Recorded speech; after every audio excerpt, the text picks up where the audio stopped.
Hello, everyone. Welcome. Thank you so much for coming to our second half. It's actually it's the second and third parts. It's twice the length of the first one for accessibility in D&D. I have an amazing group of people here. I'm so excited to have this conversation and have some more time to discuss it. We're going to do things a little bit differently. There are going to be some links in chat about how you can read our full bios. Also a link to a document that gives all sorts of resources. And also we have a link to donate for Temple. So I'm going to introduce our incredible panelists right now. To my right, we have the fantastic Honey. Honey is a DM, a podcaster, the creator of Embrace the Initiative workshop. She is a cybersecurity professional and a disability and medical challenge advocate.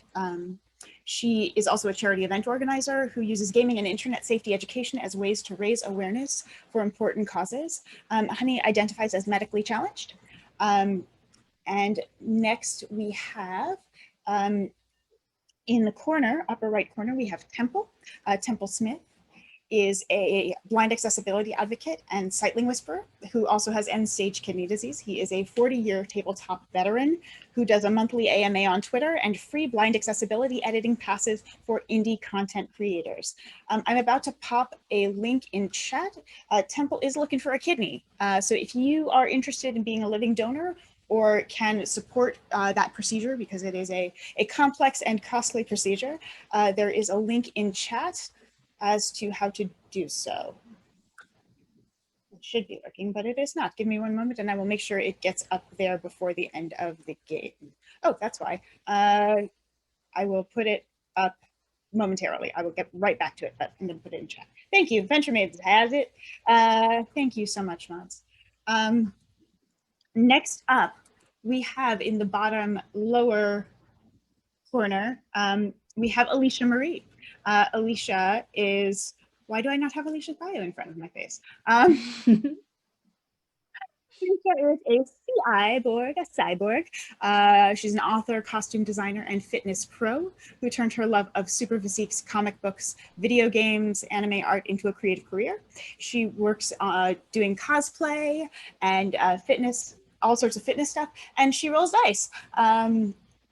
She's fantastic. Oh, I'm sorry, pronouns. Honey is she, her, Temple is he, him, Alicia is she, her. Next up in the center, we have Mackenzie de Armas. Mac's pronouns are she, her. She is a lead writer for the Islands of Sina Una. I'm sorry, Alicia has cochlear implants, it's the CI. She is deaf. Mackenzie is the lead writer for the Islands of Sina Una. One of the co-designers of MCDM's Productions Kingdoms Warfare, and is a contributor to the Dark Matter Starter Kit by Maychan Press. She is also autistic. And finally, in the corner, we have Sarah Thompson, she, they. She's the founder of Heroes Without Limits, which is a streaming community for and by disabled, chronically ill, and neurodiverse gamers. She's a writer for Our Telestorian Games, Paizo, Red Scar, and also a tabletop sensitivity reader and consultant who created the incredible combat wheelchair for D&D. She has Ehlers-Danlos syndrome and associated conditions. And then, hi, I am Jen Kretschmer, she, they. I'm a producer, writer, consultant, and performer. I'm also an ambulatory wheelchair user who has Ehlers-Danlos syndrome and associated conditions as well. In addition to more than 15 years of academic disability study and advocacy, I am a professional DM and tabletop player. I am on D&D Beyond Silver and Steel. I created and EP'd, executive produced Monsters and Fables, and I have worked on or behind the camera on more than 1,000 episodes of television, and I love doing disability advocacy work. It is one of the great things in my life. So we have today, now I'm going to slow down and breathe. We have some questions that were asked in the last panel, some things that we didn't get a chance to talk about in the last panel, and we want to have a chance to discuss those things. So today's panel will be a little bit more focused on specifically on how to implement disability and accessibility into your tabletop games. So let's get started. So last time we talked a little about language and and the fact that disability is non-binary, that you aren't, it's not an on-off switch. Somebody want to talk, just a quick recap on those things? Anybody? We're sort of No? like Okay. reminders. Yeah, no. So for example, I'm an ambulatory wheelchair user. People often think that wheelchair users are just in a chair full time, and some are, but many of us are not. Many of us are able to walk either sometimes or in certain circumstances. So I am the riddle of the Sphinx. Sometimes I have a cane, so I'm on 2 legs, 3 legs, or in a chair. But that's caused a lot of issues. So I think the idea that someone is either completely blind or sighted, and 90% of blind people have some vision. So it's not an on-off switch. What are some ways that we can implement that into our games?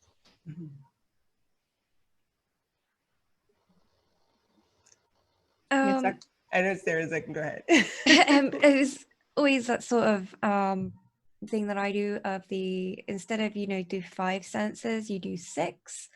And the extra one being the kind of sense that you get from like the place that you're in, and realizing that you can work with your players and talk to them about, is your character completely blind or completely deaf, or do they have some hearing? Because then if you're talking to them and you know that maybe they can hear very loud noises but they can't hear anything beyond that, that you can describe a loud noise of like, a huge dragon, for example, like roaring, but if someone was talking to them, they wouldn't be able to hear anything, or if somebody walked past, they wouldn't hear their footsteps. And it's kind of just paying attention to those details and ensuring that you know exactly what kind of disability your player is trying to convey. You need to work with them on that, because like you said, it's not an on-off switch. Like there isn't a right way to describe someone's experience with disability in a game, which is why you have to work together in order to convey it properly and sensitively and correctly. I've found that people that I've helped that have wanted to play the sighted, that have wanted to play blind characters, are usually greatly relieved when they find out that it's not an on or off switch, that there's a variety of different vision problems. I'll point them to resources on the internet of different types of visual problems and tell them, use one of these as long as you're respectful to it, and and stick to what the actual condition is. And it makes characters far more interesting when you use something more than just can't see anything or completely sighted. Yeah, I think also there's you can think about some of the spells that are very binary in D&D, which some of those are problematic and sometimes ableist. Ableist is discrimination against people with disabilities. But something like blindness, I think you can absolutely have it be on a spectrum based on dice rolls. Yeah. I think there's that teaching those sorts of things through the mechanics of the game is absolutely a possibility too. I allow some in my games detect spells to work without vision. Like if you do detect magic, you won't be able to see like the spell they cast on themselves, but you'll be able to see their magic dagger on their belt. Of course, you can't see the pit trap that's between you and them, but so it still gives a little bit of the flavor, but it, aids in playing the game and visualizing it in their heads to what's going on.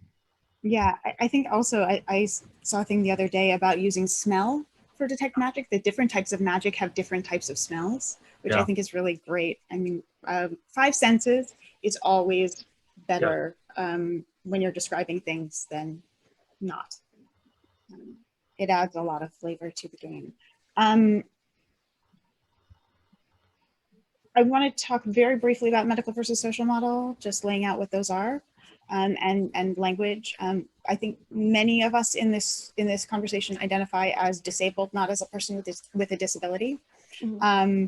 Because I think Sarah said last time, I can't take it with me to the store or leave it home when I go to the store. It affects every facet of our existence, which I think is important when you're talking about tabletop mechanics, to be integrating that into your conversation. That this does affect how you do everything from, for me, everything from how I hold a cup or a cold object. I won't do it for very long, and I'll just use the very tips of my fingers, to planning the day and anticipating. I think there's a little bit of wizard in all of it.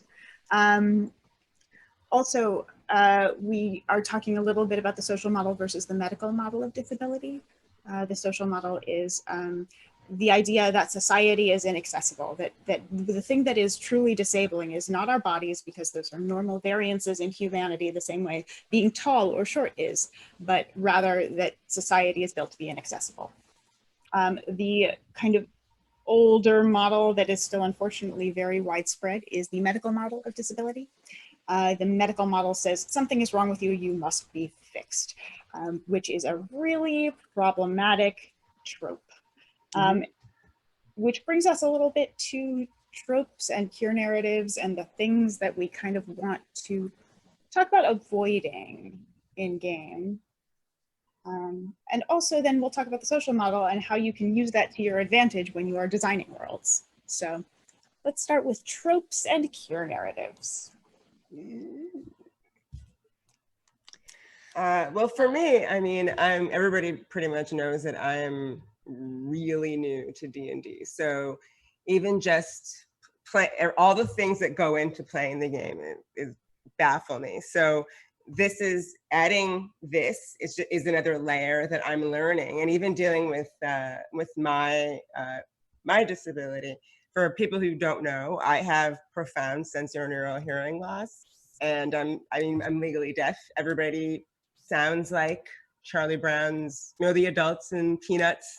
That's everyone sounds to me normally.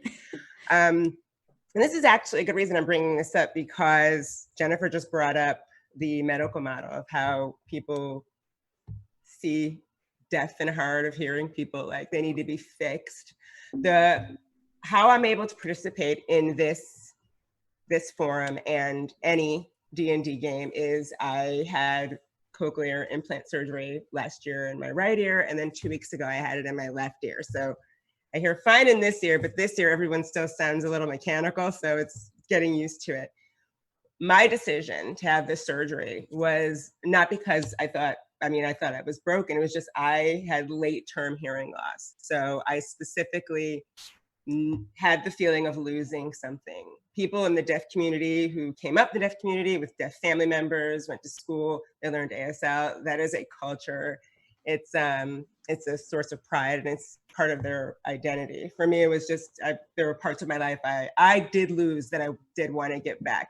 But that does not mean that I'm not an advocate for the deaf and the hard of hearing, and how to figure out how to make everything accessible for people who want to participate and play the game, but don't really know if they can. So for me, all of this talk with making things more accessible and more inclusive has been really inspiring, to see people in the industry just wanting to get to know people who are different and have different abilities out there.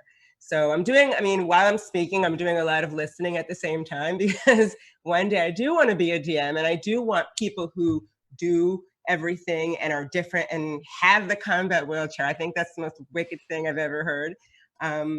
And how to make sure that the people who are your players feel comfortable and don't feel, excluded. That's why we're here. No. Me rambling on. I have quite a bit to say, but I think I cut off both Honey and Sarah, because I know Honey raised her hand. So right. Yeah, I have a lot to say about this, because people really, really, really like to put like autism as a thing in media. Like, oh, look at this character, they're autistic. They're so good at science and math, but they feel nothing on the inside. It drives me up the wall. It's just like, it sucks because it's like it always portrays like autistics as people who are really good at like almost robotic things like science, math, empirical things that are like no emotions, and it translates into a lot of portrayals being like they are emotionless husks until it's overwhelming and then they break down. And they're really good at science and math, but they can't really understand fiction or do social things because that requires things that aren't empirical and aren't solid data, which isn't my experience at all. And it's really painful to see those sorts of things because it leads to the assumption that autistic people have a lot more trouble with like that, like they can't have romantic relationships or they can't have good friendships. And like even when romantic arcs are shown in media involving autistic people, it's always like shown as a rare thing. And it's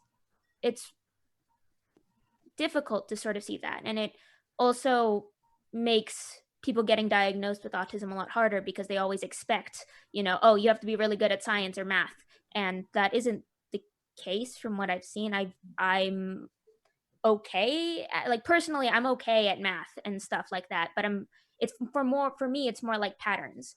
And I'm so sick of seeing like autistic people like seen as like savants or geniuses, and then just completely inept at anything else. And I would love to see more rounded portrayals of autistic characters and have their autism be more than just the thing that makes them super smart. It's like I want characters who can be super smart and also autistic, but not super smart because they're autistic. And that's a very important distinction.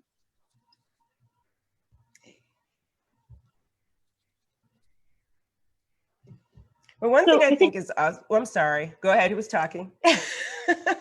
Go ahead. Jen, your mic just went complete. Sorry, I muted myself. Oops. How would you implement those things mechanically into game for both of you? For autism is super hard to think about mechanically because it is a very social thing.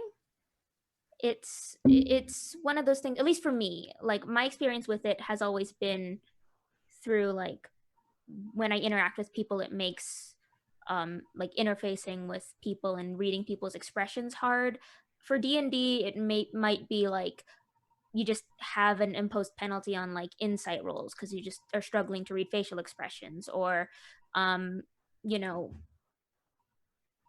having a not necessarily low charisma because it's like, oh, you're not charismatic, but just like you aren't very good at persuasion or deception, because interfacing with someone like that requires a better like understanding of how that individual person you're interacting with works and ticks as a person. And if you don't quite understand that, then there's going to be some difference.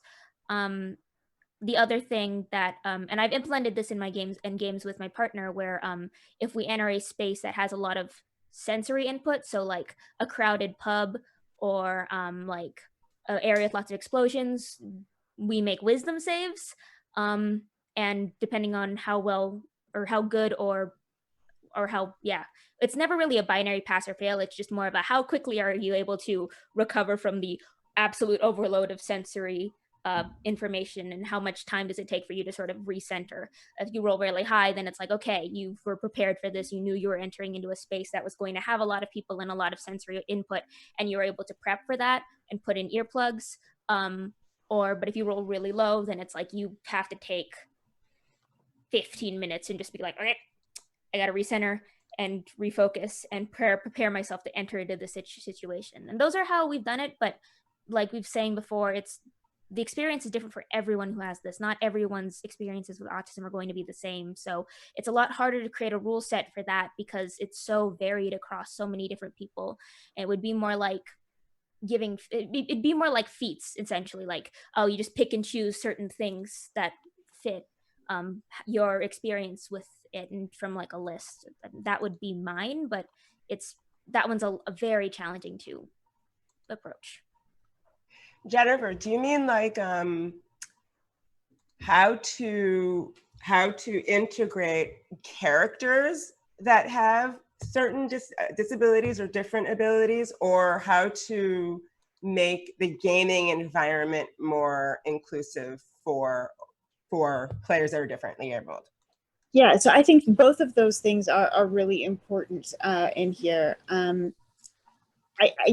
Right now, I think let's talk about mechanics, and then we'll talk Okay. about actual table accessibility as kind of in that process, I guess, because I think the mechanics are a good way to express the experience of disability in some ways.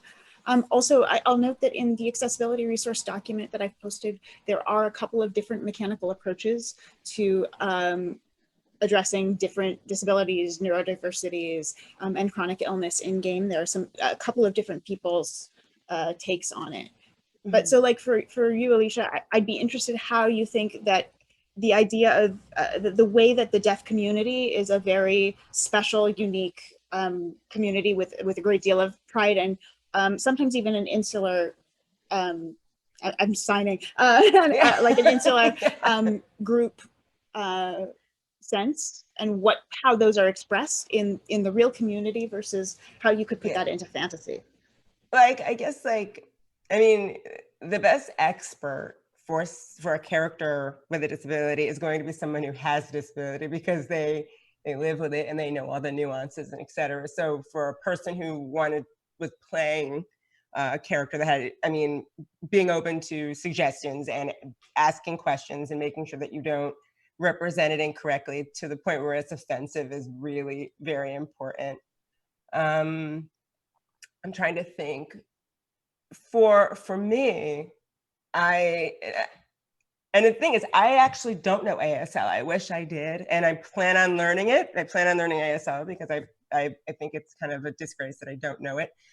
But I find, and I have actually seen this before, like once, and I was like, I don't like fake ASL. Like if someone's playing, like someone has in a game and it's an NPC and the NPC is supposed to be deaf, and the person just starts doing all this stuff, and I'm like, that's not ASL. And even throwing fake ASL out, it's kind of I didn't really think that was appropriate. I thought that it could have been, you can have an NPC that's deaf, but there's a better way to handle it. So I think that sensitivity has to come into play, especially if you're out here streaming live and people are seeing what you're doing. It's really not appropriate. It's the same as somebody playing a blind character and wearing sunglasses when they're not actually blind. It's more like they're imitating us. Imitating a blind person. Yeah, and that's not appropriate. Role-playing a blind person is fine. Imitating one because that's what you assume all blind people look like, that's wrong.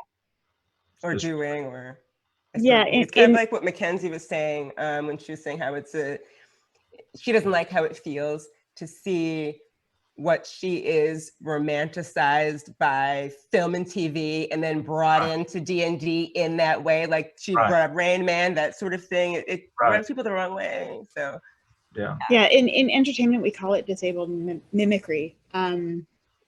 That's the term that's been used a lot for non-disabled people playing disabled characters. Mm-hmm.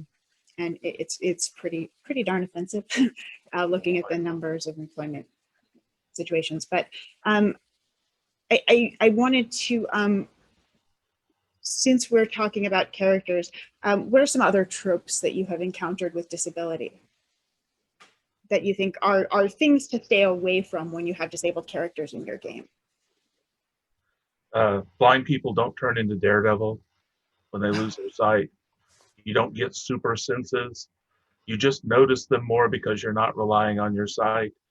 I had the other day a lady in a doctor's office ask me why I was ignoring her because she'd been sitting over there whispering to me and she knew I was blind and could hear her. And fortunately, I was going into the doctor's office, so I didn't have time to say anything, but I was annoyed and I kept on going. But no, we're not bats. We're not Daredevil. It doesn't work that way. Like, nope, not Daredevil. What are some other tropes? Just in general, Yes, you get when you get a disability, you also somehow get superpowers to Yeah. compensate for it. Yeah. I put really aggressive air quotes around that because Yeah, God, yeah. I don't even like Oh, that's true. I That's don't like true. it coming out of my mouth. I hate Yeah. it. It's just like it's yeah, where it's like, oh well, this person lost their sight, but they have echolocation now, so they can Yeah. see all, or like I got like I keep going back to like, oh, they're like autistic, but they are like able to see into the space-time continuum and like Yes. solve Yeah. and like Yeah. solve a mysterious surgery that no one else can see because their brain just works differently and it gives them that ability. It's magically anything, become Sherlock. yeah, like that. Yeah. It's like, and you know what? Am I able to recognize patterns a lot quicker than others? Yeah, my brain lets me do that. That doesn't mean I can like solve the unsolvable mystery of the century. It ain't happening. Yeah. Yeah. And Like, just, Mackenzie, why can't you figure this out for us? I don't know. Yeah, Mac, we all got our superpowers when we got our disabled placards. Like, where are yours? Look, I just got it like You have 2 the months box? ago. It's stuck in the post office. My only sense that improved when I went blind was my sense of humor. Love you, Temple. By the way, I do want to note that today's stream, we are fundraising for Temple's procedure.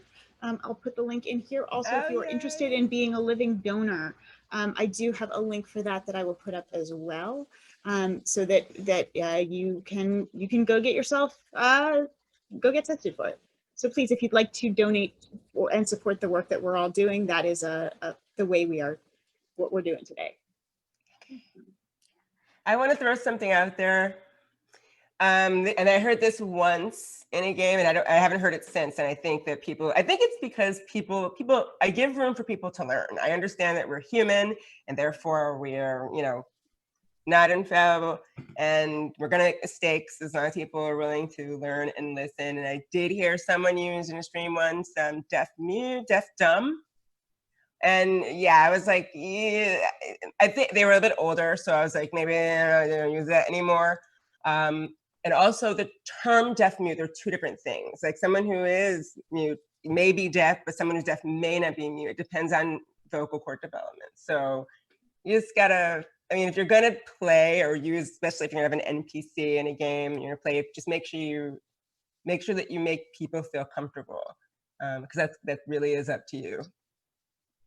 Yeah, and I will note that terminology is a big thing. In that document, there's also a number of resources on ableist terminology, and also it has synonyms for you, so you can get rid of those icky words in your vocabulary and swap them out for other words, which is a process. It takes work to get rid of words like and warning, I'm going to use some disabled slurs, crippled, dumb, hard R.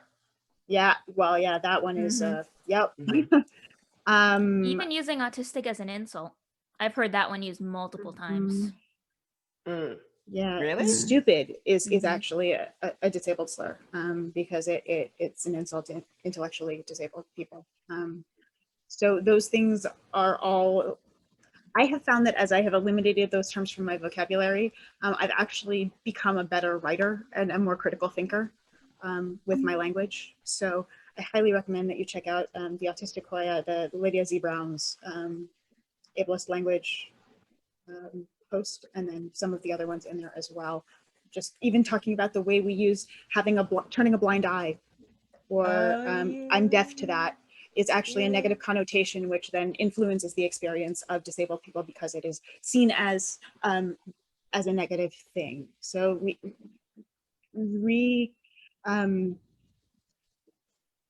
now I'm gonna programming have word loss.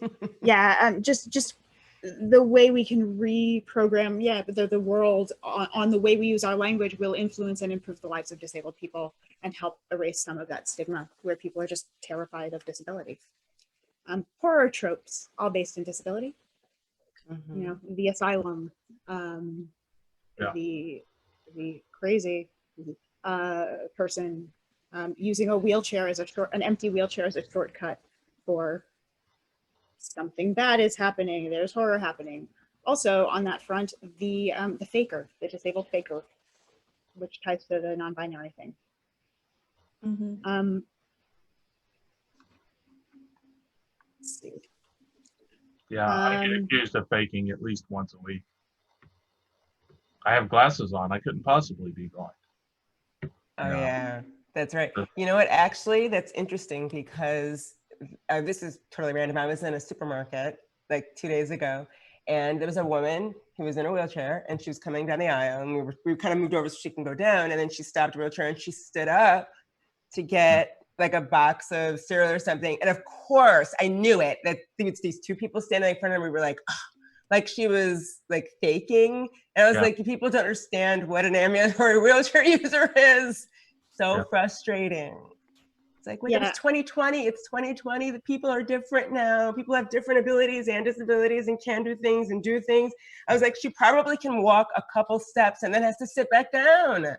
Get out of her life. Oh my gosh, so annoying. I have a friend whose car was keyed with the word faker because she's an ambulatory chair user. That's awful. Mm-hmm. What is it? I know there's been people on Twitter recently who have been like, I've seen a couple of posts or tweets now where it's like, oh, girls are now saying they're autistic, so they're cool. And I'm No, like, girls have been God. vastly underdiagnosed Yeah, for well, decades. yes. Firstly, yes, Mhm. and also it's like this is not cool nor fun.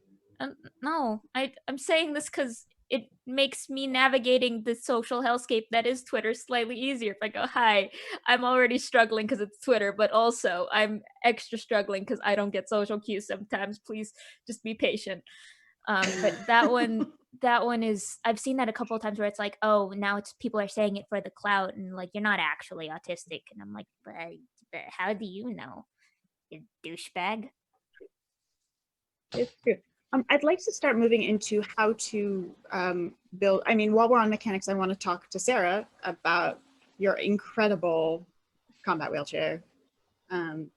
So please talk about your chair.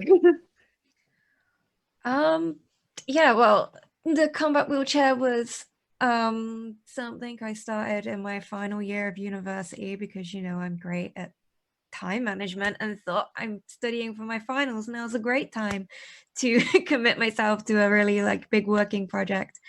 And it was about just over 6 months worth of work, studying, talking to friends who have experiences of using wheelchairs, whether they use it all the time or it's just ambulatory, and based on some of my own usage of wheelchairs before, because I don't use them very frequently, but you know, for like anything like a big con event, like I have to, because I can't walk around a whole convention hall, and yeah, it was a lot of research as well, a lot, and you know, it was looking up, I really had to like submerge myself in the culture of wheelchair users who in particular also perform in sports, because that's where the base of the chair came from. Was it was a basketball wheelchair, I believe, that I based it on. And then it was, you know, going through and educating myself on like, what are all the parts of a wheelchair? How does it all work? How does it all come together? And then, you know, how can you upgrade it? How can you make it better for battle and things like that? Yeah, it was a lot of fun, and to be able to make it into something that is, it can be used, you know, as a mobility aid, as a weapon, and as a mean of defense. Is it was really fun to make an item that versatile. Do you want to talk a little bit about what's been going on with the Yeah. response to it? The response, I'll make it clear, the response of like people who do support it is that there are a lot of people out there who do support it and who have uplifted it. But unfortunately, as there has always been in TTRPG communities, there is a minority who unfortunately make up the loudest part.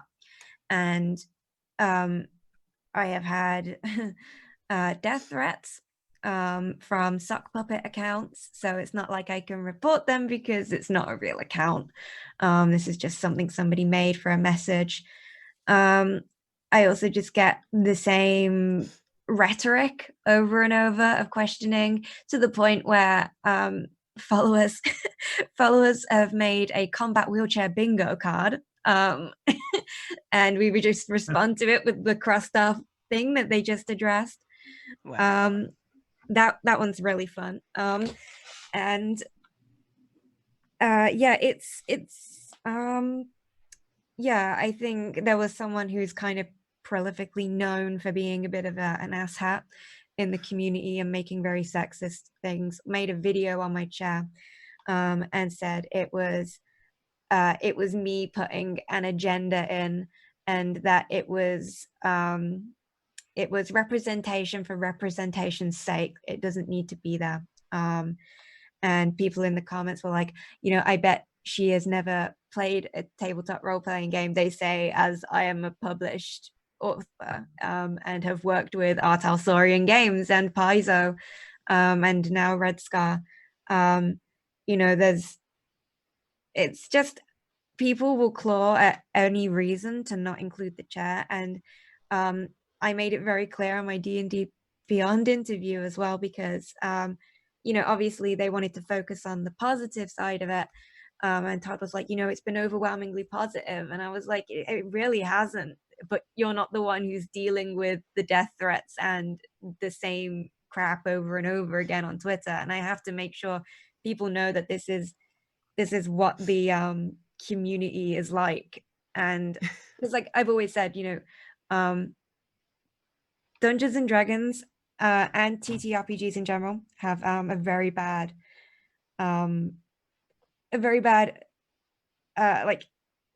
it just has ableism in it. Like the games themselves are designed not to represent disabled people in any way unless it's negative. And the amount of times I've heard that the chair negates any reason to play a disabled character because having a mobility item means that they're no longer disabled because they no longer have any penalties or flaws. And then they were going on about how they would just target the wheelchair and destroy it. And I'm like, that's funny because you can't attack items like that in 5th edition Dungeons and Dragons. You can't do that to armor and you can't do it to weapons. And then my favorite one was it can't get through doorways, even though every single doorway in Dungeons and Dragons is set at 5 feet wide, and a wheelchair at most is no larger than 2 feet wide. And it's only a 5 foot range because that's your attack range for every character. Your character isn't actually 5 foot wide, Yeah. And they were like, well, what if there's a small door in the dungeon? It's like, well, if there's a small door there, you're the one who put it there to stop your disabled character going through. You're the one who's being an asshole. Like, okay, so this is something. Yeah. Oh, your mic's you gone muted quiet yourself again. again. Yeah. Oops. Sorry. There's two things I want to talk about here. 2 parts. The first is accessibility is a right. Legally in most places, and just as a human being, accessibility is a right, not a privilege. It's not a favor people give. Accessibility is people having equal access. It's a civil rights issue. So if you're saying that you can't have that in my fantasy world, and this is the second part, you are making up every piece of that fantasy world. You can make your fantasy better than our reality. I say it again and again. If you can imagine dragons and beholders and creatures getting wings and all of the wild magic surge stuff happening, and you can't imagine that there are ramps that the gelatinous cubes can use to get up and down in their dungeons, that's a fault of your imagination. Yeah.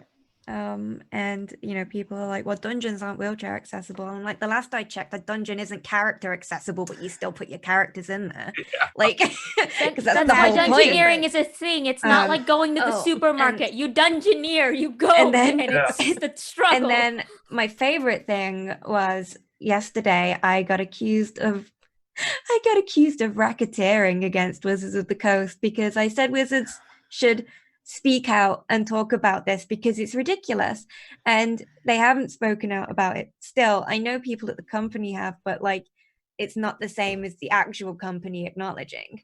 and talking about it. And that's the difference. And yeah, they were like, you're making threats. And I was like, I live in the UK. I'm disabled. I'm not going to go flying out to the US to go bang, During a pandemic. Yeah, during a pandemic, to go bang on Chris Perkins' door and to tell him to acknowledge my wheelchair. I am not going to do that. Like, nobody is making you use the wheelchair. I simply said, if, you know, Wizards were interested, that, you know, in making it a canon mechanic and things, that I'm here and they can reach out to me, and, you know, all of that. And it was really funny because someone was, because I said something like, you know, Wizards, you know where to find me if you want to talk and open this dialogue. And somebody was like, that's a threat against Wizards of the Coast. And I was like, no, I said that because I have friends who work there and they have my email. Like, that's what I meant. How can you, it's just really funny because I'm like 5'1", weigh nothing, and you think I'm gonna like go to a building to yell at people? Your superpowers, what are you talking about? yeah, it's just bizarre. And like, I know I'm really snarky and stuff on Twitter and shut it down and everything, but the past week has been really weighing heavy, like to a point. I don't regret making the chair at all, because, you know, obviously there are miniatures now, and there are loads of people in my inbox, you know, without the death threats, who say, you know, my family member or my friend now wants to play D&D because they can be themselves, and or play someone who's like themselves and see someone like them being a hero or an adventurer. You know, because you don't know, they might play an evil alignment, so they you know, they can still be an adventurer though. And yeah, it just is a lot, and it's been very tiring, but you know, I'm still not going down on my stance on it at all. It needs to exist. And I think Todd Kenrick put it pretty aptly in the D&D Beyond interview, that it's great that it's here now, but it shouldn't have taken 50 years. And that's the really sad truth of it, is that it shouldn't have. Yep. But yeah. The response is so amazing. Like, I mean, we all saw it go down on Twitter. Like, honestly, as soon as she kind of let the cat out of the bag that she was building this or getting ready to release it, like, I was like, it's definitely gonna like make a splash. But I did not expect it to blow up like it has. No. And it's so weird. It's weird because why is it polarizing? Like, why? It shouldn't be polarizing at all. It doesn't make sense. It's polarizing because people refuse to be able to see people with disabilities as disabled people with as capable. That's basically what it boils down to. It's people have disability and penalty synonymous in their brains, because that's how it's portrayed in most everywhere else. It's like I put it on Twitter pretty aptly, like the other day. I said it isn't that folks can't imagine a wheelchair in Dungeons and Dragons. It's that they can't imagine disabled folks as being capable. They don't want to see us that way, but my homebrew is forcing them to. And that's why they don't like it, because suddenly they have to acknowledge that there are disabled people out there like me. I don't lie around on the ground and wait for people, you know, the nice abled people to come help me. I get on with my job and I write games for a living, you know. Yeah, I think also there's an even more come on, I'm having word retrieval issues, obviously. There's like a more insidious element of this too, even beyond that, which is, I think that when you're talking about erasure of a community from a game, if you are saying that this community cannot exist, whether it's a queer community, whether it's a community of color, whether it is disabled people, that is a dangerous thing to do. That is the type of ideology, to me, it ultimately boils down to eugenics. It's saying that certain people deserve to live and exist in worlds and certain people don't. And what we internalize from our media changes how we think about the world. And there have been clinical studies after clinical studies about how the media we absorb affects the way we think and the way we address people. 6 Feet Under changed the landscape. Like 15 people who who were homophobic, who watched 6 Feet Under for 6 episodes, completely changed their perspectives. So if we can't exist in fantasy, I mean, it's wish fulfillment. And Yeah. the really irksome thing about it is, and I addressed it in the PDF, people who said, well, wheelchairs can't exist in Dungeons and Dragons, completely ignoring R.A. Salvatore's Drizzt novels, in Yeah. which there is a character in a wheelchair because he was healed with magic, but he didn't give him the use of his lower half of his body back because the nerves were too far damaged, and the magic could only fix his spine back into from pieces back in together again. And he got a wheelchair, and he became a ruler and just got on with his life and was very capable and was a really cool character. And when I pointed that out, it was okay, now we need to try some new ableist rhetoric because that one's been shut down. And I just kept shutting it down, and people don't like the fact that there's no reason a wheelchair can't exist. Someone said, well, it's too modern, ignoring the fact that, wheelchairs have existed since ancient Greece, and the Greeks used to build accessible temples with ramps. Yeah. And also electing to ignore the fact that Jarlaxle Bainray goes around with a submarine. Yeah. Well, there's devil cars in Avernus. I mean, they're driving all over the Yeah. There's whole Mad Max Fury Road going on, but a wheelchair's too far. Yeah. You A lose chair all, you with lose wheels. all mechanical engineering abilities related to accessible devices only. Yeah. Yeah. And what was really funny is in the document itself, it says it's meant to just equal the level the playing field. It's for a disabled character to do anything an able-bodied character can do. There's literally no benefit that makes them better than the able-bodied character in any way. And people were there going, well, it's overpowered. And I'm like, well, then none of your characters are allowed to walk now because this one can't use the chair. And then all of a sudden it was, no, all right then, well, they can't go up and downstairs. And I was like, well, then your first level characters can't go up and downstairs because clearly it's too difficult. And yeah, the more I shut down the rhetoric, and it just comes down eventually to empty death threats, because it's kind of all they had left. Because there was nothing they had left. But I mean at the end of the day, I'm happy to take the death threats, and I'm happy to sit there and watch ableists jump through 10 hoops backwards with mental gymnastics trying to figure out why a chair with wheels can't exist.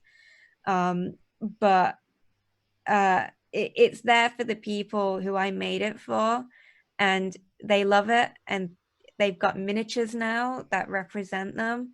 And a little bit of inside info, there are more miniatures coming of different classes. I will put those in chat.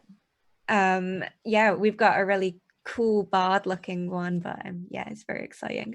There's a bard one coming, but and all the proceeds from that benefit the other Stanlos Society, right? 25% goes to the Ayla's Danlos Society, and the rest, it all goes into making the miniatures, because they're pretty expensive to make, because we're doing not just resin, we're doing metal ones as well. You can get fancy shiny metal ones. Yeah, they're so pretty. They are very pretty.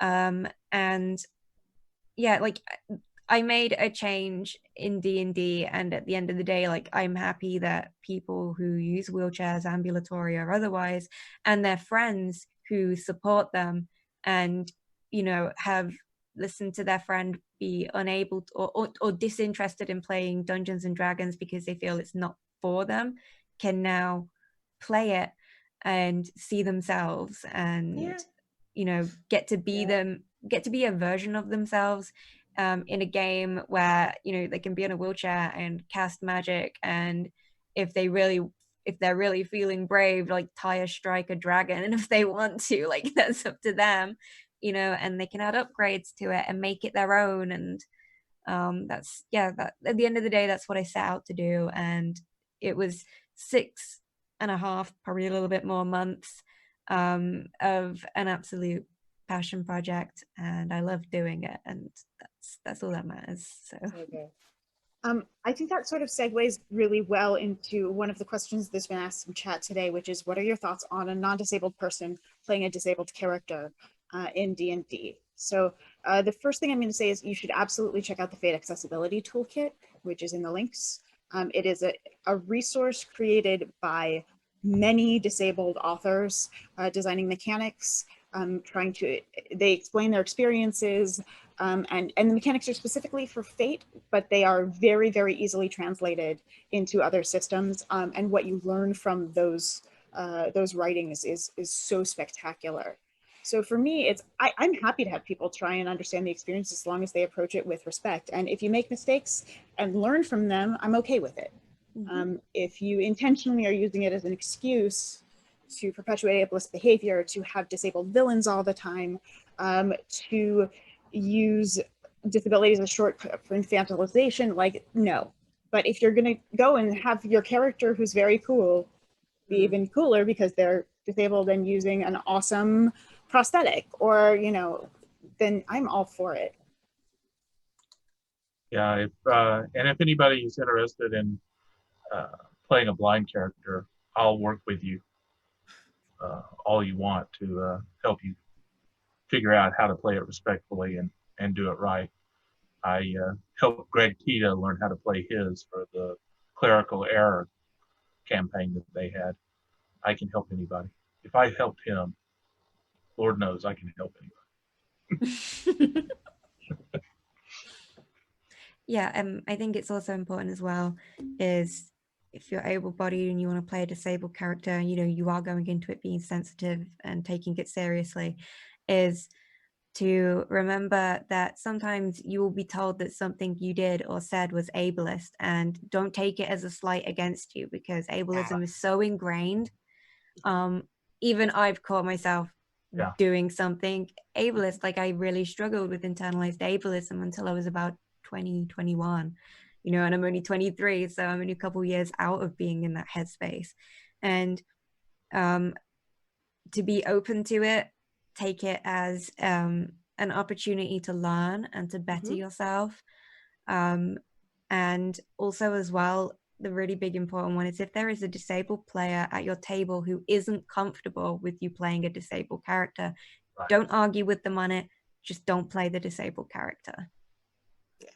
Yeah, I think there's also, I'm going to plug another system briefly, which is Chris Spivey's Harlem Unbound addresses this with racism. And racism and disability are separate things, though there are many points of intersection.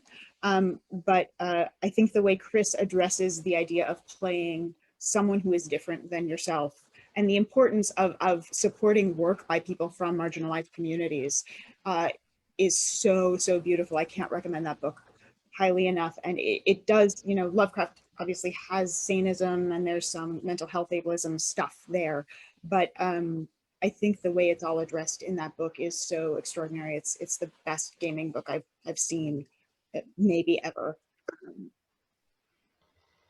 So the next question we have, I think we're going to now segue sort of into the making your table accessible, making conventions accessible, and so on and so forth. What are the things that help you at a table? What makes a table accessible to you in your experience? For me, for blind, is plugins. We have to use a lot of electronic devices to help us see things or hear things with our screen readers or magnifiers or whatever. You have to be able to plug those in or the batteries will run down before the session's over. Allowing electronics at your table. I know there's a lot of hate out there for people with cell phones at the gaming table, but I use the camera on mine to zoom in to see what the map looks like. I use a laptop to DM from. It's necessary for blindness to have electronic devices. Yeah, like I had to at university tell someone that their behavior was a bit inappropriate because one of our players in a one-shot session that I I ran once was saying that they didn't want a virtual dice roller at the table because it would loudly announce the number and then what the total was. And they were going, oh, no, that's really distracting. I was like, it's no different to you rolling your dice and screaming you got a nat 20. Sit down and shut up. Like, you know, there's no difference. Like, that was just like really bizarre when that happened, because there was no reason for it. I think people just assume because it's technology, it means the person using it is distracted, when oftentimes, you know, not even just for accessibility reasons, but sometimes also people as well use their phones. Some of my friends have said they've used it for stimming because it helps them concentrate if they're doing like a distracting, like a visual app thing in the background, like while they're listening, is they can focus more on what's being said because their hands are busy, you know, or even just even non-electronic, like I've had friends who have certain dice or certain objects that they like to hold and stim with as well, whilst they're talking or trying to come up with a plan to, you know, beat the big bad evil guy. And yeah, like I think that's really, really important as well. And I also think handouts that people can actually read is a good one, because having run Curse of Strahd 12 times, the handwriting in the back of that book is illegible.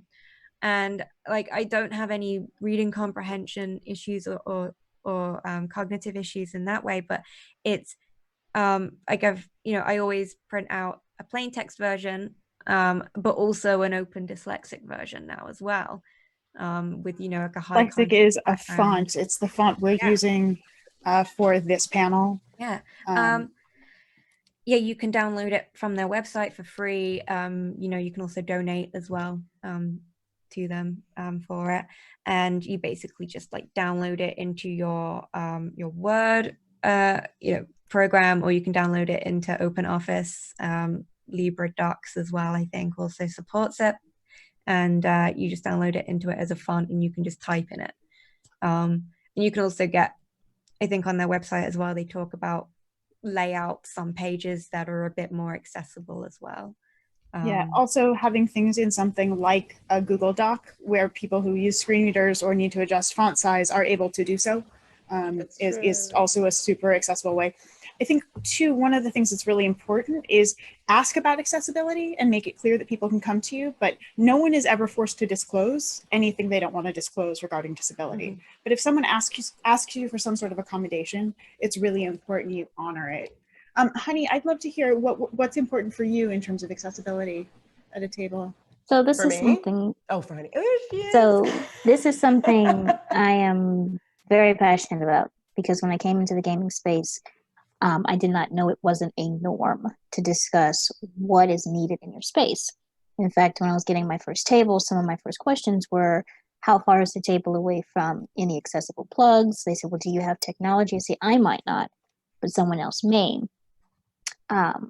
If I have the flexibility of setting up a table and controlling the environment, the questions I ask the players have to do you have any environmental allergies? Do we have to be aware of? Do you have any physical challenges and so on, that you need extra space at the table for your chair? Or this is the type of chair that we have accessible. Do you need something different for whatever reason? Because I had seen too many cases of people needing a larger, people needing a harder, people needing a smaller, people needing a rolling, different chairs for different physical reasons, but I'm like, you don't have to tell me what the story is. Let me see what I can do. I also ask questions about food allergies and sensitivities. I ask questions about, is there a scheduled time that you need to take any medications or take a walk and so on, so we can make sure we insert that break. I am very mindful of making sure that I have personally not only water available at a bare minimum for my players, but also I have first aid related things in my personal bag and so on, because there's been lots of cases, whether it's personal things that players at my table who have different needs they need and so on, they let me know, they give me the heads up, and I have the way to discreetly assist them if they're missing what they need. So a lot of times, if I can control the environment and I can control the setting, I make sure I ask all those questions. If I'm in a different environment, the bare minimum that I'm asking is the distance from plugs, things like that, the size of the table, how many chairs are there spaces to get more chairs, and so on. As well as when it comes to handouts and screen readers and things like that, I know some people who do very, very well and do better playing a game if they can see and read. And that's not only for people with different neurodivergent or medical challenges or visibility challenges, it's also for people who speak other languages. Because I have played at tables with people whose English is bare minimum, and they were afraid they wouldn't be able to play if they didn't speak English fluently, and we were still able to go. And also be prepared to read what's in the handouts and have that patience for the people who don't do a lot of reading or that frustrates them. So it comes back to having those conversations with your players and being open to, one week they may say I don't need anything, and the next week they may say I do. I know I personally have a lot of environmental allergies. I have a lot of neurological damage from my medical challenges. I have a lot of things that I know I need. So not only do I bring the things to help me in a new environment, but I always bring a little bit extra. I always say one for me, one for you. So if I'm bringing a calculator, I'll have like two. And tech at the table, I will say, I'm not a person who says you cannot have tech at the table, but I will say for people who are abled, when you do utilize tech to be distracting, or you do utilize tech to basically use the game space as, well, I can do this, or I can go home and do something I don't want to do, so I'm just here. I have been on the other side of people opening up group chats in the middle of a game session and sharing videos with one another, not pertaining to the gaming, but just something that amuses them. And it makes it more challenging for people who do have legitimate needs for that technology to run a smooth table, because you have to be fair to all. So just putting that out there, that we all have to take responsibility and accountability for what we are doing and what we bring to the table, and remembering that we're here to play a collaborative storytelling game and build worlds together. And I tell people, I'm not your mama, so I'm not here to tell you you can have your phone, you can't have your phone, don't play that game, what you doing. If I have to ask you more than once what you're doing on your phone, and I know it has nothing to do with, and I've dealt with people who have anxiety, I'm not talking to you about your phone. I know what you're doing. But if I know that you're sitting up there and I can hear your YouTube video, I'm only going to ask you one time. And I have packed up a gaming session before, a full gaming session, and just been like, you obviously have something else that you want to be doing. And these people here have sacrificed all this time to be here. You're being distracted. We're not going anywhere. So when it comes to accessibility, I think accountability and responsibility from everyone who is at that table is very important. I totally agree. Yes. And Wait, go ahead. What were you saying? I was gonna say, I found that my games just in general are better if we have breaks every 2 hours. That attention from all players is better. As a DM, I have a chance to take a breath and stretch, and I have a need to be able to have time to stretch and refocus. But in general, my players have been much more responsive when we take regular breaks, and everyone expects that those are happening. Yeah. And in taking taking breaks as well. Oh my goodness, is what was I going to say? Normal. Well, at my table, I usually have like an open table anyway, so like you can go back and forth as and when, no questions asked, and normalize as well. Repeating things when you're the DM, or even as a player, repeat things. If someone didn't catch it the first time or even the second time, like normally I do, if they didn't catch it the first time, like I'll say it again in pretty much the same way I said it, and then if they say, oh, I still didn't understand, I try and break it down into shorter points, just so they can process it easier, like, because I know that sometimes I'll be sat at the gaming table and brain fog is set in, and suddenly like 15 minutes has passed and I'm like, okay, we're just in a dragon's lair now, I guess. Like, don't know when that happened, don't know what decisions came along to make that occur, but yeah, just and you should have an environment at your table anyway where players feel it's okay to ask for repetitions. Like, don't be that asshole who's like, oh, for goodness sake, and like, gets really huffy about repeating things. I usually find anyway, like I said, like you kind of repeat it the same way you did the first time, and then the second time is say, I'll break it down a little bit into shorter, more concise, less big description words, and more just narrow points, because it helps people concentrate or fix onto it better.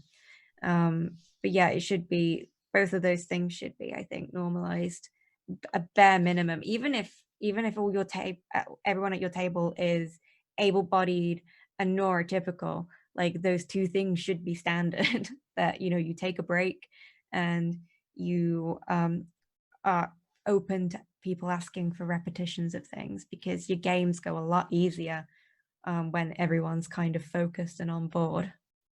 I think also you need to keep in mind music and audio, that make sure it's okay for your table and isn't going to be distracting for people or overwhelming in terms of sensory stuff. Same with adjusting lighting. It may need to be brighter, it may need to be darker. Also, I want to talk about dice, that there are multicolored dice that are great for new players or players who need that reminder. You can, because sometimes you'll be able to code it as oh, it's the purple die rather than it's the D8 or whatever. I have a link to those, and also Dots RPG and a number of Shapeways patterns are available to print Braille dice. Your phone can function as a dice roller. So these are all things you can do, but you also can, I try and think about everything I do in at least 2 different sensory inputs. So if I'm going to do a handout, I'll also read something aloud. Or if I'm going to do a puzzle, I'll have a physical solve and a visual solve. And puzzles are a whole other thing, but keep in mind, people can be visual, they can be auditory, they can be kinesthetic. So depending on which one your table seems to be, that's the way I would lean with important things. But working in multiple modalities and using some of those accessibility tools are really great. Yeah. If you're going to hand out a cool handout, a prop or something to everybody at the table, don't just hand the accessible version to the person with the disability. Give them the cool prop too, so everybody has whatever it is. It's a little insulting.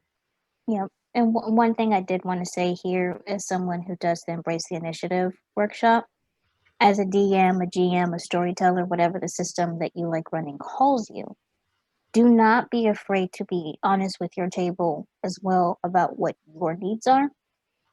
That is very, very important.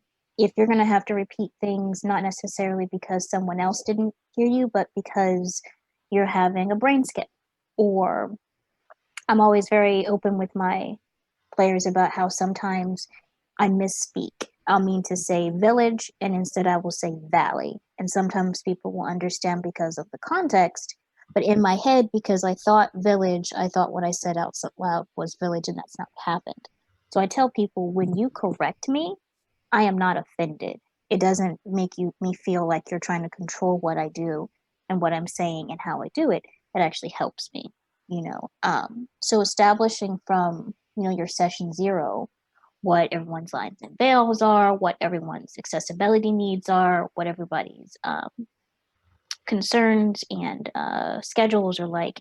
You also need to be forthcoming within the boundaries of your comfort with your table or with the convention that is hosting you, which can sometimes be nerve-wracking because of internalized ableism, because of not wanting to seem incapable or like people have to make special accommodations. But, you know, I have certain times that I need to take medications. I need breaks. I have to use a calculator. I jokingly say when I'm off work, I'm not getting paid to do math. So I just rolled a 19 out of 6. Somebody tell me what that is. All right, let's go. Because, you know, that's part of it. And just I tell people to love your you. And part of that self-love is playing in an environment that you're also comfortable in as the DM. I actually had a conversation with, I'm not a DM yet, but I had a conversation with a DM last week, and he was saying that when he has to repeat like certain areas, like parts of the map, or if he has to repeat like what an NPC's name is or what the NPC is about, that he takes it personally in a way that makes him feel like he failed as a DM. And I had to tell him, no, it's sometimes, you know, people can't like keep there are certain, like we talk about neurodivergent people, sometimes people can't keep everything straight. Like I have ADHD, sometimes I'm like, wait, what was that name again? But it doesn't mean that you as a DM are bad or that we're not listening. It's just we're trying to process things differently. And one thing that's really, for me, that's really helped is when a DM asks me if there's anything I need. And I didn't expect that coming into playing D&D. I was really worried. I was worried I was going to mess up the game and everyone was going to be like, oh, here she has to repeat everything 50 times. But every time I've played, the DM is asking, is there anything you specifically need? And I found out about web captioner from another DM. And he's like, you don't know about web? We're going to have web captioner. So if you need to repeat anything, that's fine. So I think that it's on Web Captioner, for those who don't know, I'm sorry to interrupt. Web Captioner is the program we are using to caption this panel. It is free. It is a website. All of the info on how to set it up for yourself and also for streaming is in the resource doc. Yep, and it's really amazing. So for people who we used to be sort of relegated to just YouTube because YouTube has captioning. But now, like, you can use web captioner for any live streams that, you know, on Twitch or whatever that don't have captioning available if you're hard of hearing. As a person who has like a disability or differently abled, the part that lies on our shoulders is being comfortable saying what you need and asking if there can be some accommodations. I know that a lot of us, we tend to be like, we don't want to be a bother, so I won't say anything. We have to be more comfortable. And I found that I'm happier when I'm outright with what I need. Like, hey, by the way, if I need you to repeat something twice, don't take it personally. And most people are like, sure, fine. But that came with me just being comfortable with who I am and what I need when I'm playing and to make this an experience for me. And I've had a lot of fun. Like, take it as a compliment if someone asks you to repeat something because it means that they care enough to ask and want to be clear on what's happening in the game. It's not an offensive, I wasn't paying attention. It's, I want to understand what's happening. I want to make sure it's clear. So I think that's a way to approach it. You accidentally muted yourself again. I'm sorry, what did you say, Nancy?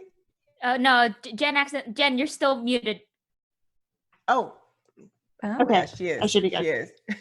I'm good? Am I good? Yeah, we can hear you. Okay, good. What I was saying is you have to take it as a compliment when someone asks you to repeat something because it is it means that they want to understand. It's not that they're not paying attention. It means they want to be paying attention to the game and be involved. And that's a compliment to any DM. It means people are engaging with your story. Sorry, but like before you go into like big descriptions and stuff, because sometimes, you know, DMs have that style, is I found what really helps, especially neurodivergent players who sometimes like you said with ADHD, like keeping everything straight, is I do what's called like an establishing sentence. So I go like, you enter the church, and like, okay, they know they're in a church. Or you come across a river, okay, they know they're by a river. And now you can go into like the ridiculous detail, but they know where they are. Like they've said that they find that really helpful, because it's they're grounded in where they are before you go into, you know, like a beautiful Tolkien-esque description of like what this river looks like. And yeah, like they said that at least they know where they are, even if they didn't catch all the tiny little insignificant at the end of the day details. And also just another like a side thing, I know this is something that people love to yell at players at, but like, don't penalize people if they don't take notes, because like I've had that, because I can't take notes when I'm a player, because the minute I start taking notes, I have to divert all my attention to what I'm writing, and then the minute I look up, it's like 5 minutes have passed and we're completely different. I'm like, I just lost 5 minutes of what just happened. Wait. And so I've realized I can't take notes. And don't penalize people for that, because I know that's a thing that people love to do. It's like, oh yeah, if you don't take notes, then it's your fault that you didn't remember the name of this NPC that was mentioned 3 sessions ago that appeared again and is related to like the big plot, blah blah blah blah blah. I'm like, I just don't, I can't focus like that, and that's such a struggle. And I know for me as a DM, it's like, if I ever give them like really big plot relevant information, I'll just like, here's the list I gave you, here it is in plain text. Just so you have it. Yeah, like I usually keep a document of names and then the description where they met them and who they are, like just roughly. But another like good thing to do is to use your breaks. Is, you know, you got a 15-minute break. Is anyone who doesn't take notes but wants to, because they can't whilst, you know, they're playing, is just everyone's, you know, just says in bullet points what happened, so they can quickly just be like, oh, okay, now I know what happened, and catch up. And also it makes you a much better DM as well, if you're just kind to your players and you just remind them that they got that magic item 5 sessions ago. Like it doesn't ruin the immersion or anything. It just means, you know, suddenly they remembered, like, you know, when you watch a cartoon and like then they suddenly remember they got a magic sword and they look at it and there's like this dramatic shot to it. That's like how I always say, like, that's if you hear me say, hey, you know, you got a sword 5 sessions ago, it's like, just pretend it's that cinematic moment where you look down to like your sword belt and you remember you have the sun sword, that kind of thing. You know, because it means that they can carry on enjoying the game without having to remember every tiny little detail. Yeah, I want to transition from there into sort of the more physical aspects of being at a table. While we're talking about accessibility, I'd love to talk about people's convention experience and also playing in other people's homes. Is a play space accessible if it has just one step? What helps make your experience in a physical space when you're trying to play better, or is a problem? I can maneuver around most places, especially if I've been there a couple of times. I can find it. The thing that terrifies me the most when I go into somebody else's home to play are dogs, because they run at my feet and I cannot see them at all. And, you know, and people are like, oh, don't worry, they won't bite you or something. Well, I'm worried about falling.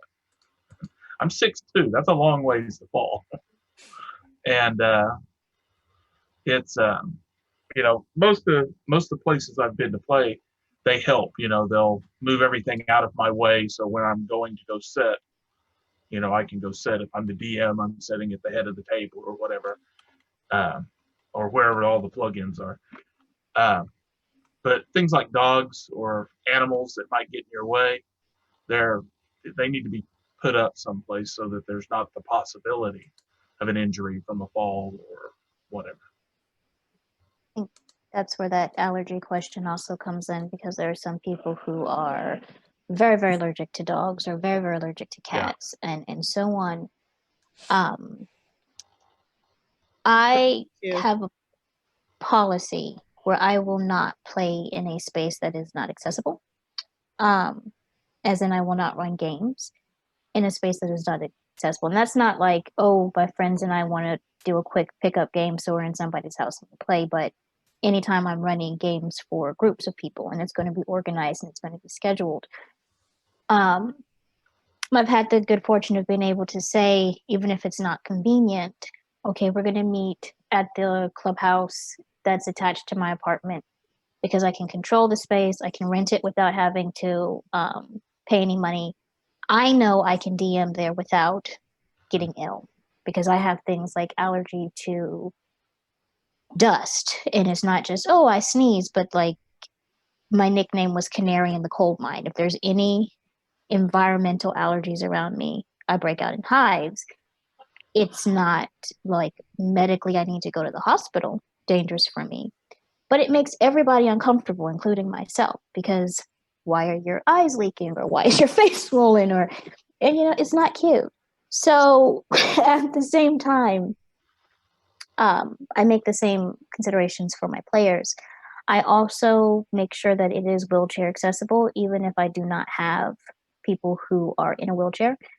I make sure that if I'm in a place that has a doorman or someone who is at the front desk, that if there are two ways to get to the space, that they are prepared to answer questions about the wheelchair accessible or ramp based, because sometimes you have two different entries. If it is a bit, because unfortunately, and people who are ambulatory or more permanently wheelchair users, you know this, there's sometimes a longer distance you have to go to get to the wheelchair accessible ramp, way out of the way before you can get into the building. Having somebody there to greet that person and walk with them along that way to get to the space is something that I personally do, not only to show them the way there, but so they don't have to be by themselves. And that has come in handy when people who may be abled and then they break their leg or they get an injury and suddenly they're on crutches. They're so much more appreciative of those considerations being made ahead of time. I have a hard time at conventions, I'm going to be honest, because I cannot control the environmental space. So that means I'm usually on more of my medications and so on to deal with allergies. And I don't do well in smaller enclosed spaces. So if I'm going to be running games, it has to be in a hall where there's circulation, you know. So I'm not falling asleep on my players, because if I don't get enough oxygen, my body almost has a narcoleptic effect and I just start falling asleep. So those kind of physical things, not only the placement of I also ask about emergency evacuation plans in any place that I play. It is a huge thing. It is something that I got very angry with at a former place of employment, because we had an emergency where the building had to be evacuated, and no one had thought about the people who were in wheelchairs or who had crutches or canes. We also had a pathway that was unstable, and somebody unfortunately tripped and fell and got very badly injured during that evacuation because those considerations had not been made. Now, fortunately, now they did all their fixes and they put in wheelchair accessible this or that. But check your emergency evacuation plans, not just for the convention halls that you're in, but if you live in an apartment, your apartment. I've been in apartment complexes. People in wheelchairs cannot go downstairs, and if they're on the 10th floor, the equipment and the that is supposed to be there. I'm just going to be completely honest. Most buildings that I have been in most apartment complexes I have been in, they don't have that readily accessible, or the people who work in the building don't know how to use it. So you get a lot of people who are stranded. And it may not seem related to gaming, but knowing how you're going to get all your players that you care and love to safety in case of emergency is something I think we don't think about because we don't want there to be an emergency. But it's a huge thing, and I've seen too many heartbreaking things. Okay. In most places, there is no evacuation plan. The plan is to leave disabled people, while the non-disabled people get out, and it's a really upsetting and disturbing thing that is still common practice. Yeah. I also, conventions are really tough for me. Conventions are actually the reason I ended up getting my chair the first time, was because I had so much trouble with them. Conventions are dangerous because people grab your chair. That happens everywhere, but especially conventions where it's densely populated, people aren't looking down, they're distracted and on their phones, they walk into you. I've had someone fall in my lap a couple of times, but grabbing someone's chair, even if you're trying to help, wheelchairs are a delicate balance and you can very easily throw someone. I have a permanent injury because I had someone grab my chair when I wasn't expecting it, and it threw me forward, and I planted my foot and the chair went into it, and it busted my ankle. Don't ever touch someone's assistive device, ever, without their permission and them requesting it or saying it's okay to do so, ever. That is an extension of our bodies, and it's a violation. It's frightening to lose control of your own maneuverability. So yeah, conventions are tough on that front. There's a whole lot more people. It's tougher to navigate. People don't leave the curb cuts open. You can't get up to where you're going. And it's just, there's also not standard accessibility. I mean, I think this is true with online stuff. I think it's true with in-person stuff. Most things will only caption the disabled panel. They don't caption everything, they just caption the disabled panel. Or you'll only have an interpreter or live captioning at a panel when it's specifically requested, which is requiring someone to disclose disability, and it's ignoring the people that may not have disclosed their disability or who can also benefit from those modifications. Universal design is an awesome thing. And universal design in planning is a really important thing. So just make those things standard. Build it into your budget. Build it into your plans. Make ableism part of all of the isms that you don't permit at your tables. And build in safety plans and accessible information. Even things like standing in line, or standing in line outside. Those are not things that I can do. Like, again, like I've also had bad experiences with cons, but one con that like I will sing praises to for how accessible it was, and that was surprisingly, it was CoxCon, Jesse Cox's convention that he does, and that was by far one of the most accessible conventions I went to. There was a lift, and only people with mobility issues or who couldn't get up the stairs or were disabled, you didn't have to disclose. You just went up to a person and went, hey, can I use the lift? And it was to keep the lift available to people who needed it because they couldn't get up the stairs to the next floor. Disabled people got in early, got to cut lines. You didn't have to wait. You could just go direct to things.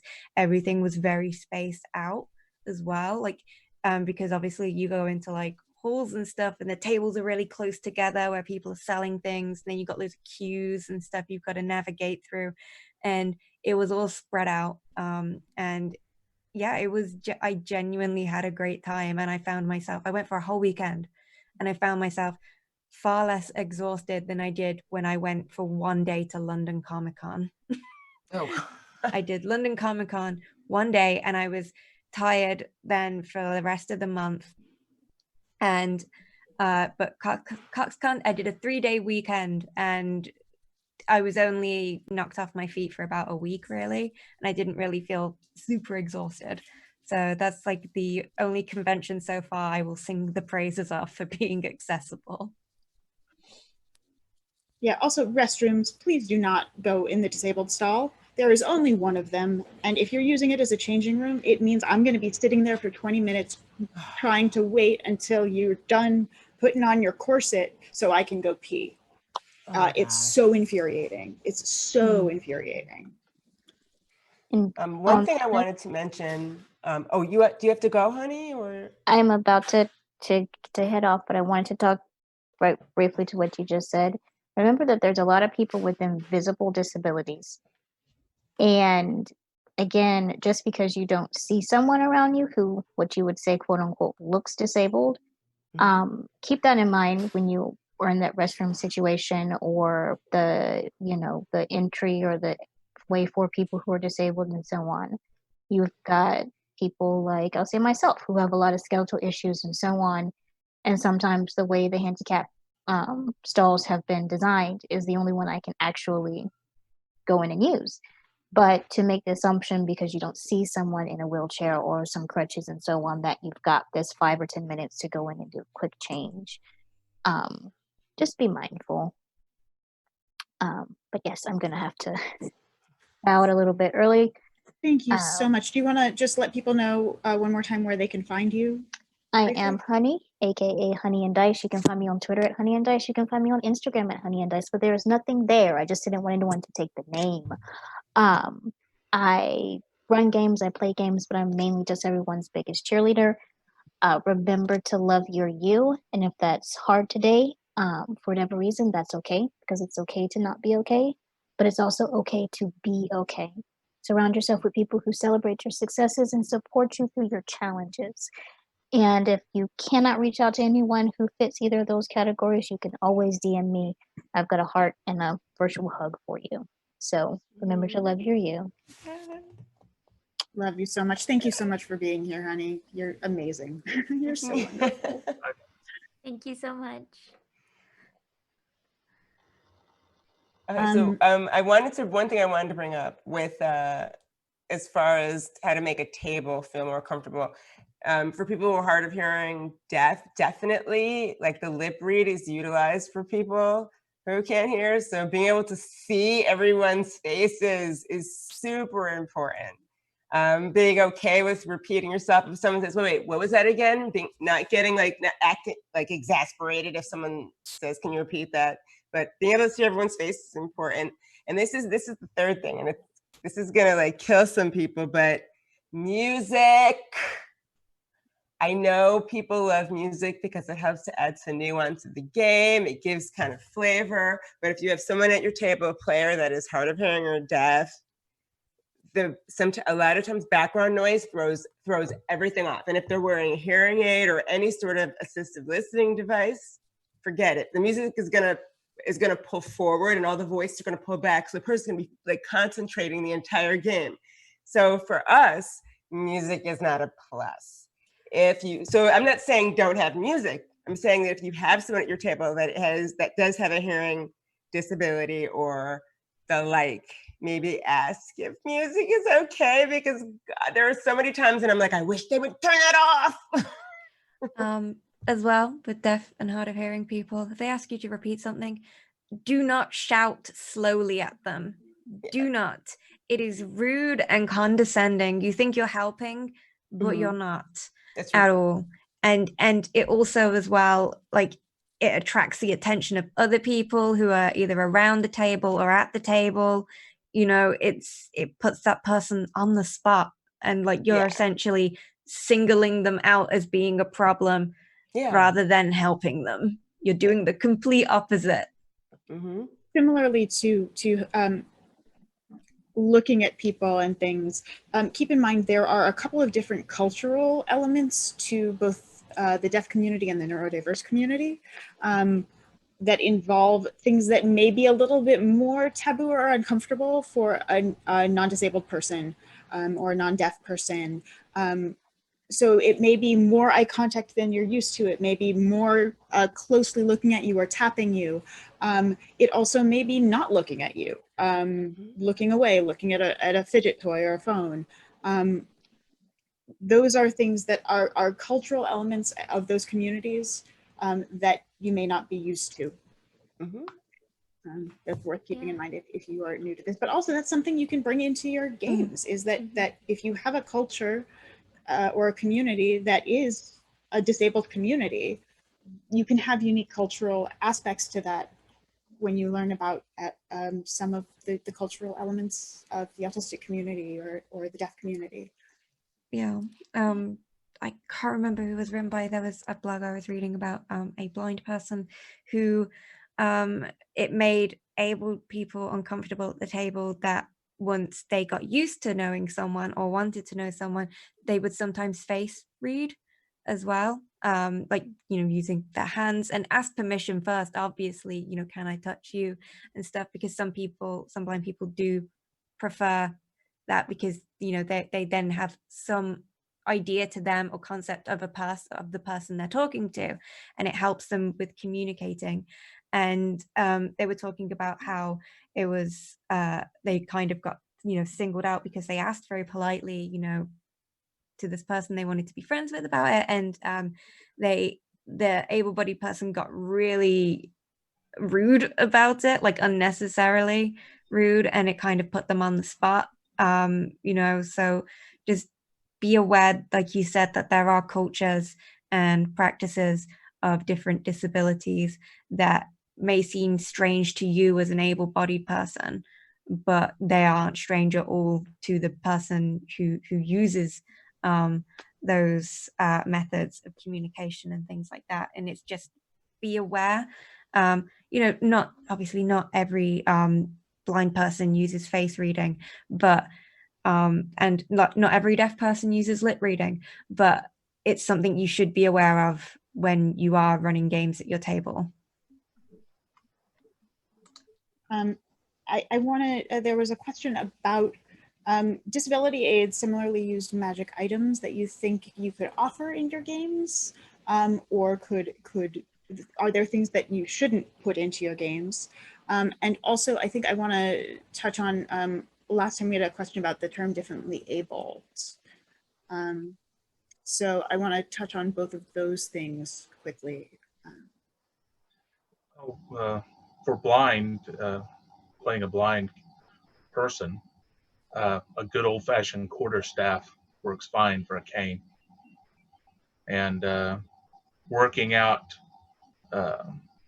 having somebody, if your blindness has this necessary, to help guide you when you're going through the adventure, you know, where you're holding on to their elbow and they're guiding you forward, watching where you're going.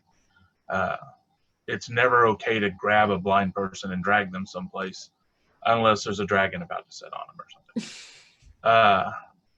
And then other things than that, you don't want any magic items that just lets people have the veneer of being blind, but none of the difficulties. If you're going to play a blind person, you need to deal with the difficulties and express those and show those. And you want to, because it puts more drama, it puts more realism and life into your game. You know, that's the reason you want diverse groups, is because you'll have that experience that'll make it more fun. Yeah. And bringing it up because they were in Eberron, and I liked the prosthetics, but I hated that they required attunement, especially when they didn't really give like a magical advantage or anything really. And I get that they wanted, you know, to replicate having practiced and learned with the prosthetic, that you're able to use it, because amputees and people who require prosthetics do, but you can just do that through storytelling in the game. It doesn't require taking up an attunement slot, because in a sense that's a punishment. You're taking away someone's attunement slot just for use of a prosthetic, you know, and that's really just not fair at all. No, not at all. Yeah, in games when it's like there should be struggles but not punishments, I think is the big thing. Right. Where it's like, yeah, as like playing an autistic character, yeah, I'm going to struggle in social situations, and my character maybe has a penalty to charisma because she rambles on and on about the things that she loves and doesn't quite know when to stop, and that could be off-putting for a lot of people, and that makes it struggling, and that she struggles with that. But that's not a penalty of like, oh, you are always going to have disadvantage on every like charisma check you do. It's like, no, you just have you're going to struggle a little bit, and like, yeah, I have a negative charisma bonus, but that's just built into the character, and that's just how I'm manifesting it in roleplay. It's not an extra like slap another penalty on that bad boy because disability. Like, just don't do that. Yeah, I think I'd love to see more options in game for assistive devices and different types, magical devices, non-magical devices, normalizing things like guide familiars or NPCs who become a companion and help, or an interpreter, but recognizing the reality of those experiences and not using it as a punishment, not using it as a threat. And if you have a character who becomes disabled in the game or reveals a disability, let that be a story moment, but not a moment that changes the way that the game treats them. Ableism doesn't have to be a thing the way it is in our world. There is no reason you can't have completely accessible places, but also ways to adapt as you travel, as you explore, as you adventure. You don't have to necessarily see to comprehend. You could have the visual equivalent of telepathy at some point, or something that is constantly describing what's happening magically, a mini magic mouth that constantly explains what's going on. All of these things can exist in that world because they exist in ours. And if you can't have even more there than we do in reality, I think there's a big spot for stuff.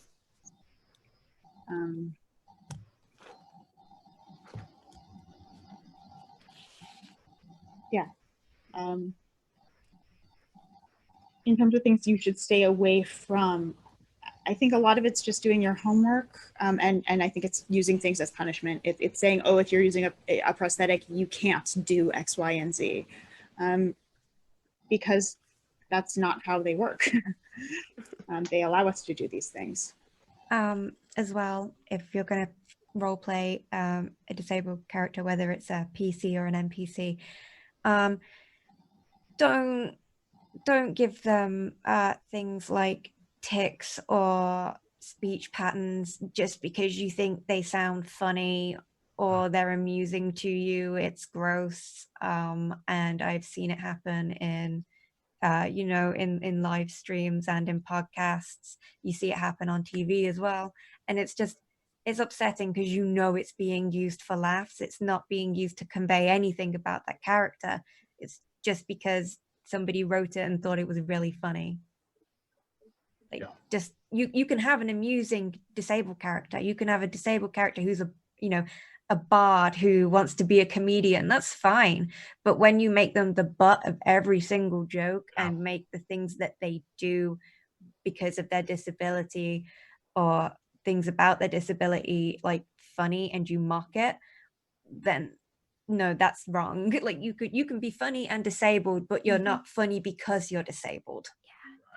You usually learn jokes to shrug off stuff or to address things that are weird. It's, oh, my wonky body, blah, blah, blah.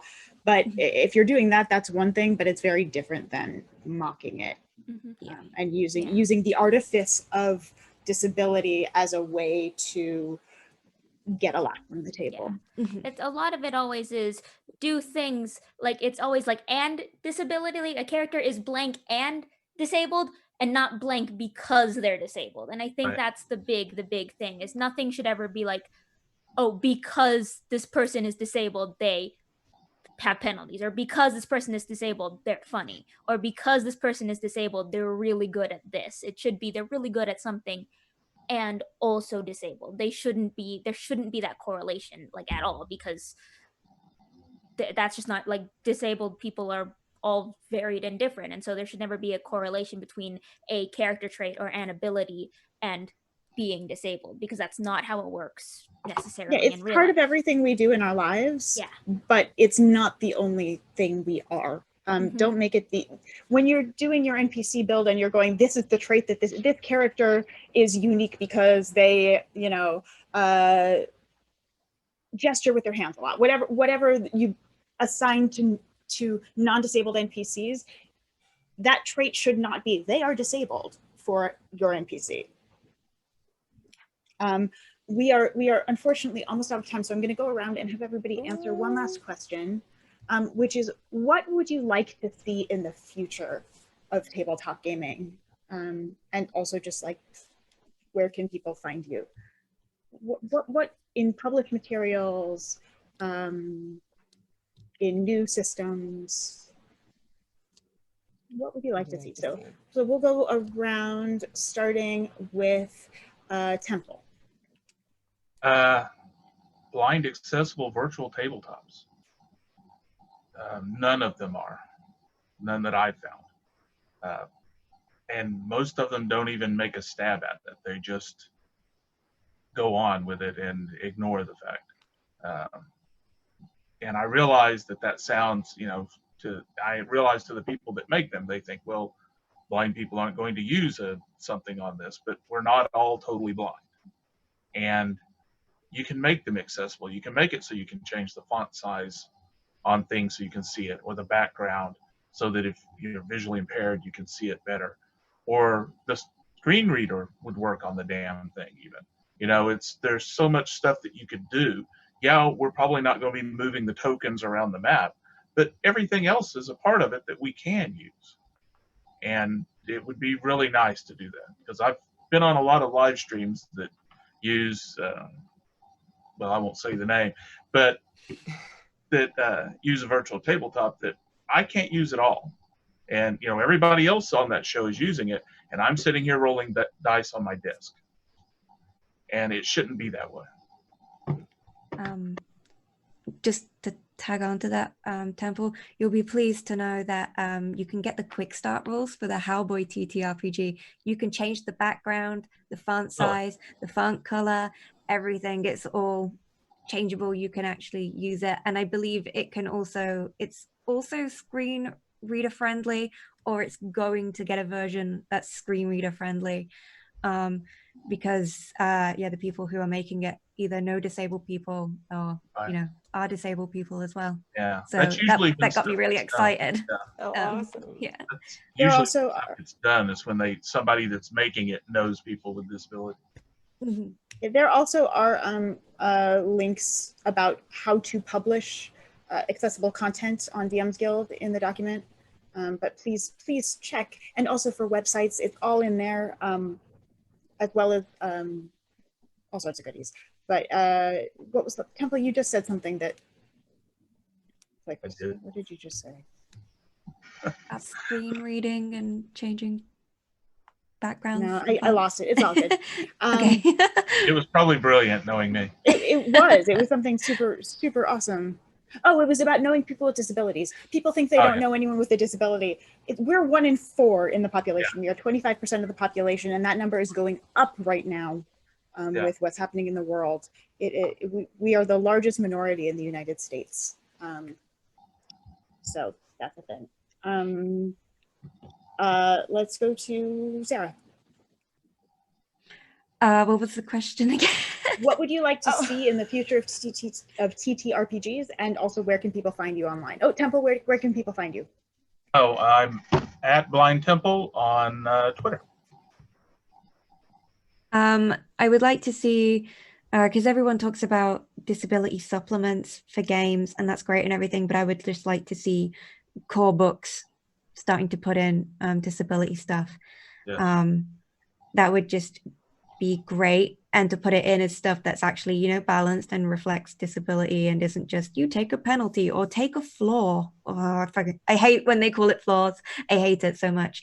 But just seeing it be put in, you know, it's an optional thing, and the rulings are there, and it's all you know, been helped by disabled people to make it, or disabled people have written it, and things like that. And I say it also as, like, you know, excitement that the Hellboy TTRPG will be having disability rulings in its core rulebook, which is really exciting. And yeah, you can find me on Twitter at Mustangs Art. I'm working on 7 different TTRPGs at the minute. I've been roped into. It's the same name on Twitch as well. And you can also follow the Heroes Without Limits community at H Without Limits on Twitter. And if you go there, in our pinned tweet is the link to the community Discord as well. Let's go to Mackenzie. I think what I'd like to see is I'd love for, because the conversation specifically relating to like autism and stuff, the conversation is usually when regards to autism and tabletop RPGs, it's either like people just saying, oh, you can't do this because your social skills are non-existent, or oh, D&D is a really good like therapy for helping with social skills. And while it is really good at helping that, I would love to see autistic players just existing, not as like, oh, it's a therapy method, or because it's something like that's posed as a remedial thing. Or I just love to see, you know, us just being around and doing that cool stuff. And I'd love to see more portrayals in like streams and stuff of getting more people, like getting more autistic folks to like play characters on streams and showcase that more broad range of what being autistic is like. And, you know, moving the portrayal of autism beyond the cis white young man with brown hair and really good science degree. But you can find me over on Twitter at Mackenzie Lane DA. It's the same as my handle in chat right now. I yell about there a lot about stuff I'm working on. You can find me as a lead writer for The Islands of Sina Una, which is an upcoming 5e setting based around pre-colonial Filipino mythology. You can pre-order that now on the Deck of Many's website. I'm also the co-designer for MCDM Productions' Kingdoms in Warfare, and I'm also contributing to their upcoming magazine Arcadia. And I'm also part of the Dark Matter Kickstarter that is currently running over with Maytan Press. So yeah, that's about it. Thank you so much for having me. This is fun. And Alicia. I'm Alicia Marie Body across all social platforms, and you can pretty much just update everybody on what I'm doing on those platforms. Most recently, I do a lot of work with Warner Brothers and DC Comics, and tomorrow I'm hosting a live stream for DC Fandom, which is a watch party for the cast of Wonder Woman 1984 is going to be playing Werewolf. And I'm going to be hosting a watch party tomorrow on my Facebook Live page. So if you're around 4:30, come over and watch, tune in. If I had to wish for something that I would like to see more of moving forward in D&D, it would be, of course, better technology to do with captioning. You know, I mean, it's leaps and bounds compared to where it was years before with captioning. But I do know that, you know, there's a lot of people have told me that captioning services leave a lot, you know, to be desired. But hopefully with time they'll improve. And I would also like to see more people who are hard of hearing, deaf, and who are different, you know, playing at tables with people who are that don't have any. Like I want to see more like just representation at all tables and not just everyone completely separate.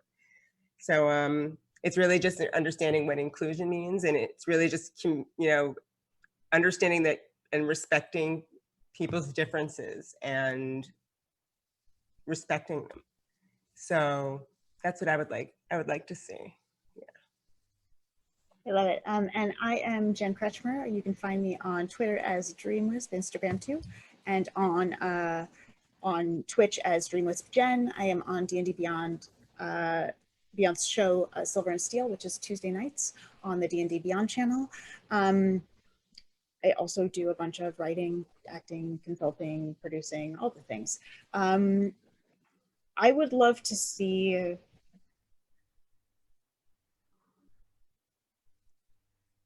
inclusion go much more mainstream. I would like it to not be seen as strange to hire a consultant and pay them well. I am really big on the disabled community being constantly underpaid and unemployed and underemployed, 3 times the normal, the national average. hire people for their expertise. We all do a lot of consulting for free day to day in our lives, telling people how to let us get to a store, things like that. And then much more, intensive stuff. But I want to see it normalized. I want it to, for a wheelchair to not be seen as any different mechanically than a character who wears glasses. Devices are devices, and our worlds, our fantasy worlds, need to be better than what we have currently to help inspire people to understand that. I think that's the biggest thing for me. I am so grateful that these conversations are happening. Thank you so much to Venture Maidens for having us. 2 quick reminders. She had to leave, but we had Honey of Honey and Dice. She is Honey and Dice across social media. And she also does the Embrace the Initiative workshop and has a podcast. All of these things are linked in our guests document. You can find links to all of us. You can find out where to hire us if you want consulting on a project, or if you have questions, or you just want to know something. We're here to help you learn. And also the accessibility and tabletop resources link is available. That covers everything we talked about and much more. Also baseline education on disability. I recommend with all my heart that people go watch Stella Young's TED Talk. It's the first thing in that document for a reason. And I hope that this starts the ball rolling. I hope we get more attention and eyes on this. Please talk about this with people. Share these panels, share other information with people who are non-disabled, and start normalizing it and making the world, hey, she's back. But normalizing this for the world, because we need allies who are there to not speak for us, but help elevate our voices and our signs and our text, and get this information out so people stop being so afraid and start seeing this as just like another way to be. And thank you so much to Venture Maidens for allowing us not just to do this panel, but doing the other one and helping engage this conversation. Thank you, mods. Apparently we had an amazing number of mods coming in to support this. So thank you all so much. Honey, did you want to say something before we head out? Are you good? No, all set? Okay, thank you so much for being here. All of you, follow these people, learn from them, talk to them, hire them, cast them, all of that. These are our spectacular allies and advocates for our community, and supporting other communities who are marginalized. It's an amazing thing that we have this opportunity to chat with all of you. So thank you for having us, and we will see you soon.